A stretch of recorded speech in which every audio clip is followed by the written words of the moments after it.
Lorsque les sucres se sont terminés à Tewksbury, on a pris la route de la grande ville pour aller assister au 90e congrès scientifique de l'ACFAS afin d'assister au premier colloque dédié au monde acéricole les 8 et 9 mai dernier. Cette première rencontre au sommet pour les chercheurs dédiés au monde de l'érable donne envie de répéter l'expérience et de maximiser les échanges dans le domaine de la recherche acéricole.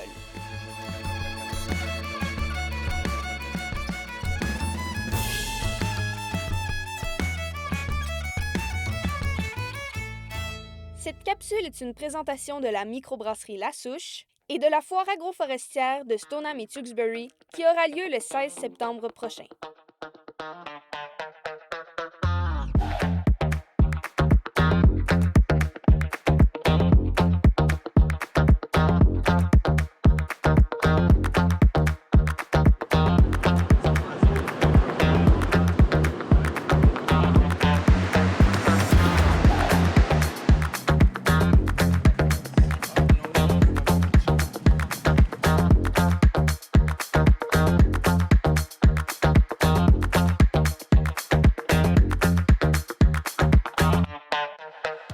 Je suis super content qu'on voit un peu des gens du milieu acéricole. Il y a beaucoup de chercheurs, il y a des étudiants, il y a des gens du ministère. Fait que je suis vraiment content qu'il y ait une diversité d'acteurs qui est sur place et qui participent. Il y a beaucoup de questions qui se posent, pas toujours toutes les réponses, mais c'est pour ça qu'on est ici. Espérément, on va trouver les réponses dans le futur.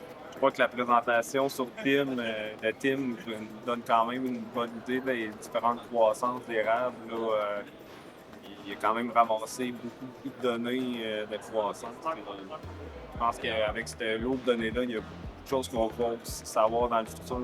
L'impact de l'aménagement forestier, l'impact du chômage. Je trouve ça super intéressant parce qu'on commence à avoir une belle masse critique dans le domaine acéricole. Puis, à un point, je trouve que c'était intéressant aussi. On a eu la chance de voir Martin Picard, on a eu les Fred Pellerin qui commencent à parler de la sériculture. Puis, c'est quelque chose jusqu'à un certain point qu'on n'a jamais eu autant de fierté par rapport à la sériculture qu'on commence à avoir. Puis, moi, personnellement, ben, écoute, je faisais les sucres quand j'étais jeune, puis c'est quelque chose dont j'étais fier. Puis, quand j'ai commencé à avoir assez d'expérience en recherche puis en technologie, je me suis dit, je vais contribuer moi aussi. Mais c'est le fun de voir qu'il y a beaucoup de monde dans le domaine qui veulent aussi contribuer au monde acéricole, amener le monde acéricole à un autre niveau, puis qui veulent aussi, dans le cadre des événements comme ça, mettre leur savoir à contribution puis interagir avec les différents intervenants du secteur.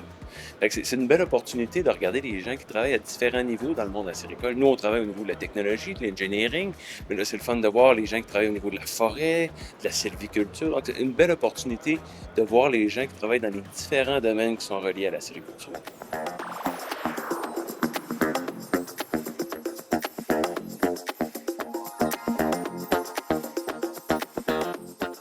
En partant, je suis étonné d'avoir autant de résultats dans une aussi courte période.